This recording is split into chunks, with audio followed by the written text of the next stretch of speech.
Aryan hotel में जाह्नवी ने call पे बात करने के बाद रुद्रा की ओर देखा और बोली, फिलहाल मुझे जाना पड़ेगा, फैक्ट्री में कुछ प्रॉब्लम्स आ गई है, तुमसे बाद में मिलती हूँ। और इतना बोल के जाह्नवी वहां से निकल गई। तब सुनीता रुद्रा को एकटक देखने लगी और उसे देखते देखते पुराने ख्यालों में खो गई। एक रेड कलर की कार तेजी से भाग रही थी, उसको एक खूबसूरत औरत ड्राइव कर रही थी। ये खूबसूरत औरत सुनीता है थी। उसके बगल वाले सीट पे एक छोटा बच्चा लगातार रोए जा रहा था। वो बार बार अपने बच्चे को सांत्वना दिए जा रही थी, बेटा डरो नहीं, कुछ नहीं होगा तुम्हें। उसके पीछे दो ब्लैक कलर की कार लगातार उनका पीछा कर रही थी, साथ ही साथ उसमें से फायरिंग भी हो रही थी। तभी एक बुलेट आके उसकी के कार के अगले पहिए में लगी और कार का बैलेंस बिगड़ा और कार एक खंभे से टकरा गई। कार के खंभे से टक्कर होते ही कार में आग पकड़ लिया और ये देख के पीछे आने वाली कार में एक शख्स बोला, चलो काम हो गया। और वो दोनों कारें वापस यू टर्न लेके वहां से निकल गई। तभी वहां कुछ ऐसा हुआ, अचानक वहां एक साधु जैसा इंसान आया और जलते हुए कार से उस बच्चे और उसको बाहर निकाला। बच्चा अभी भी रो रहा था और सुनीता बेहोश हो गई थी। साधु ने कुछ मंत्र पढ़ते हुए उसके सर पे हाथ फेरा, उसको तुरंत होश आ गया और उसने झटपट अपने बच्चे को सीने से लगा लिया। बच्चा अपनी मां से गले लगते ही चुप हो गया। तभी उसकी नजर उस साधु पे पड़ी और वो हाथ जोड़ के उसका शुक्रिया अदा करने लगी। उसने कहा, बाबा आपका बहुत बहुत धन्यवाद, अगर आप आज नहीं आते तो मेरा बच्चा, और इतना कहते ही वो रोने लगी।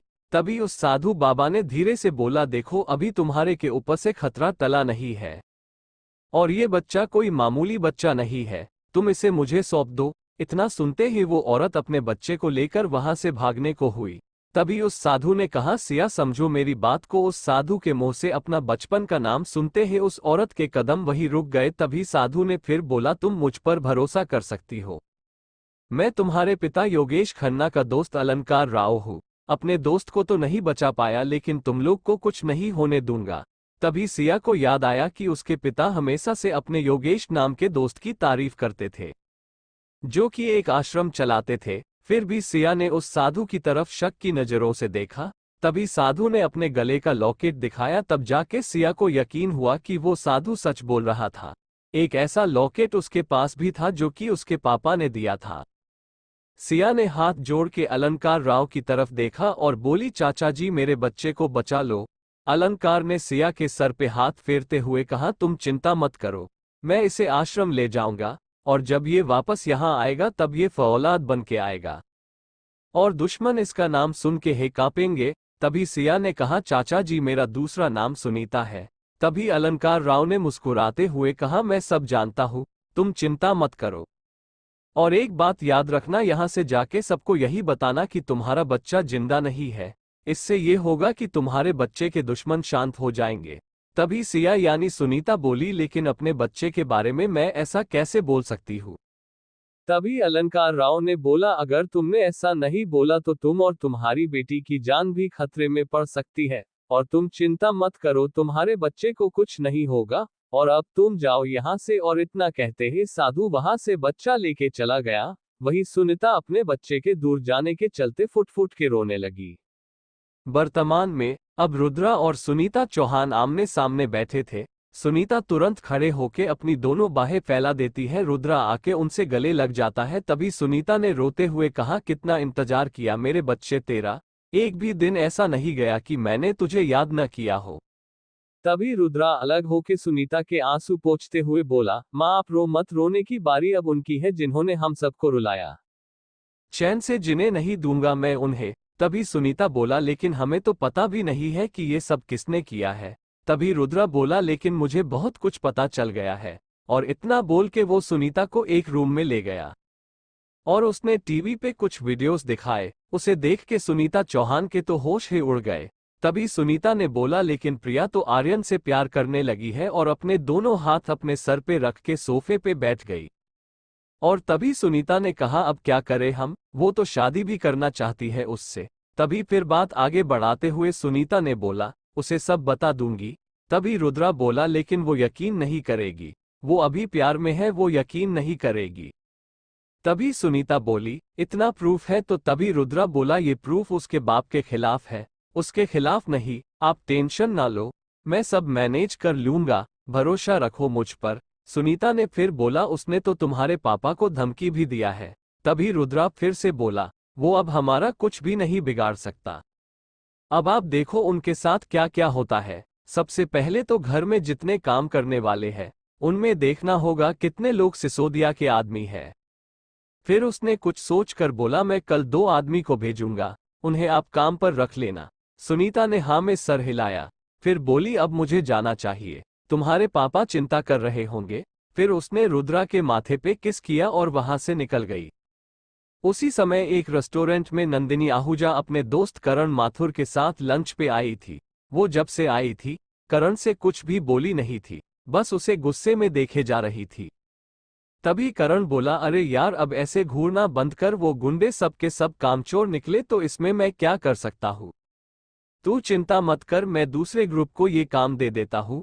तभी नंदिनी चिढ़ते हुए बोली, वो लोग पुलिस के हाथ लग गए हैं, अगर इन सब में मेरा नाम आया ना तो तू सोच लेना, तुझे तो मैं छोड़ूंगी नहीं। तभी करण माथुर ने बोला, रिलैक्स यार, एक बार जो मैंने बोल दिया वो काम होके ही रहेगा, अब ज्यादा सोच मत। तभी नंदिनी ने बोला, ये तुम्हारा लास्ट चांस है, नहीं हो पाया तो मैं अपने हिसाब से मैनेज करूंगी। तभी करण माथुर बोला, तुम्हें कुछ करने की जरूरत नहीं पड़ेगी। फिर नंदिनी उठते हुए बोली, उम्मीद करती हूँ इस बार तुम अपना काम ईमानदारी से करोगे। और इतना कहते हुए वो वहां से निकल गई। करण पीछे से रोकता रह गया, लेकिन नंदिनी नहीं रुकी। नंदिनी के जाते ही करण का बॉडीगार्ड आके करण से बोलता है, सर आपके पीछे तो इतनी लड़कियां पड़ी रहती है और आप सबको अपने जूते की नोक पे रखते हैं, फिर इसकी बकवास इतनी क्यों सुनते हैं। तभी करण बोला, अरे तुझे समझ नहीं आएगा, इसके बाप के पास बहुत पैसा है, वो भी तो लूटना है और इसे जितना उड़ना है उड़ने दो, इसकी अकड़ भी ठिकाने लगाऊंगा। एक बार ये बस मेरे बेड पे आ जाए, फिर ये और इसका बाप दोनों मेरे इशारों पे नाचेंगे। और इतना बोलते ही उन दोनों के फेस पे शैतानी स्माइल आ गई। वहीं दूसरी तरफ रुद्रा बैठा बैठा सोच रहा था कि आर्यन का भांडा कैसे फोड़े। उसने कुछ सोच के एक नंबर डायल किया और बोला, एक आदमी पे नजर रखनी है, उसके खिलाफ जो जो सबूत मिले सब जमा करो और ये काम जल्द से जल्द होना चाहिए। और फिर उसने कॉल कट करके सारे डिटेल्स उस इंसान को भेज दिया और फिर किचन में जाने लगा। तभी उसे याद आया कि जाह्नवी किसी प्रॉब्लम्स की कर रही थी। फिर वो बोला, आखिर क्या प्रॉब्लम हो सकती है। फिर वो कुछ सोचते हुए बोला, चल के देख भी लेता हूँ और बाहर ही खा लूंगा। फिर वो वहां से निकल गया। थोड़ी देर बाद वो मेहता कॉर्पोरेशन के सामने पहुंचा ही था कि उसने देखा वहां से 6 एम्बुलेंस बाहर निकल रही थी। रुद्रा ये सब देख के भौचेका खड़ा रह गया, लेकिन वो अब तक गेट के पास आ चुका था।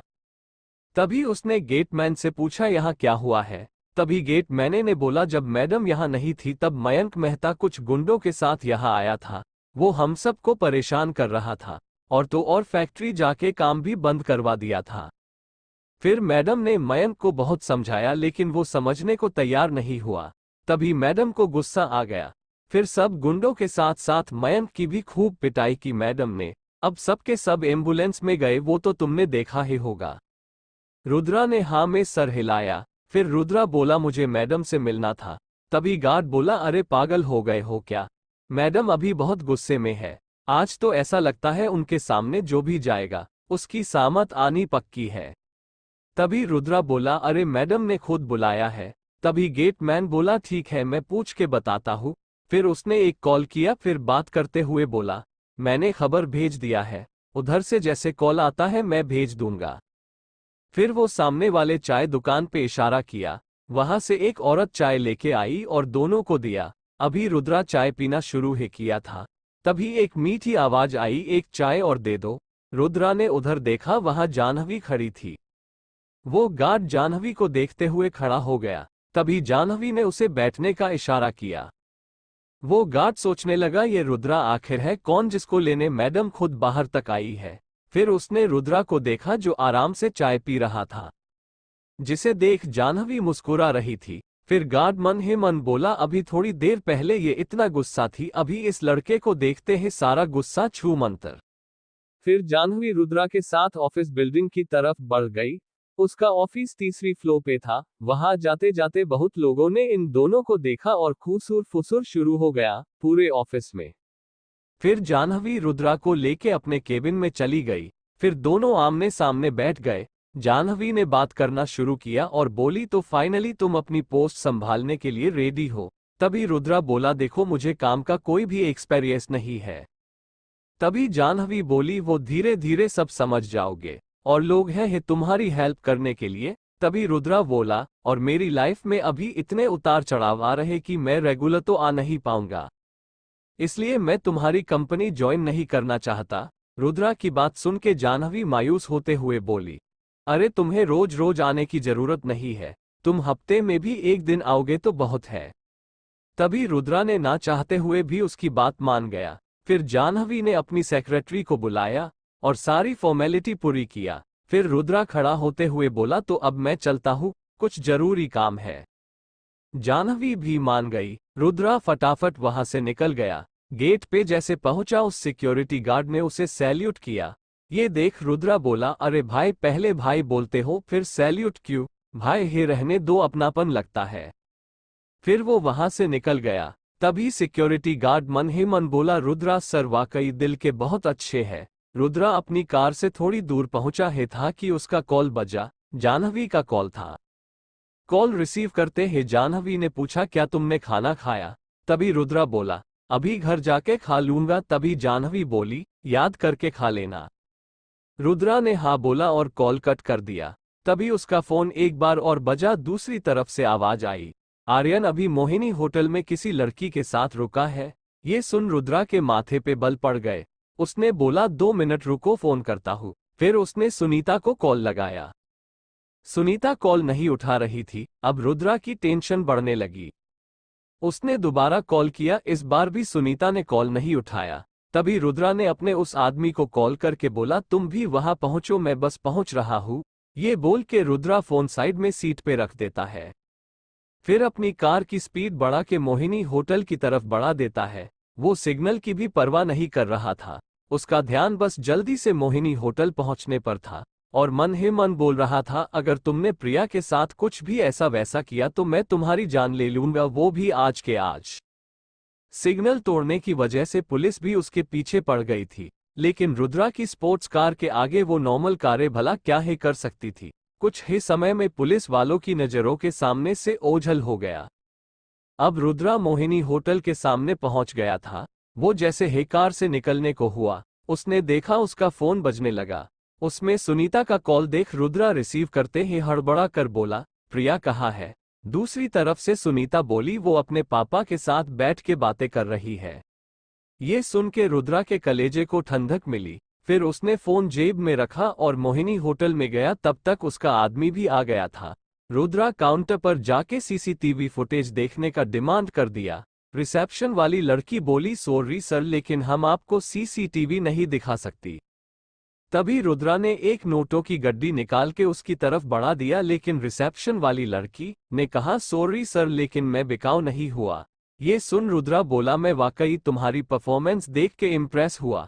फिर रुद्रा ने बोला, हम स्पेशल क्राइम ब्रांच के स्पेशल टीम से हैं। ये सुन वो लड़की डर गई।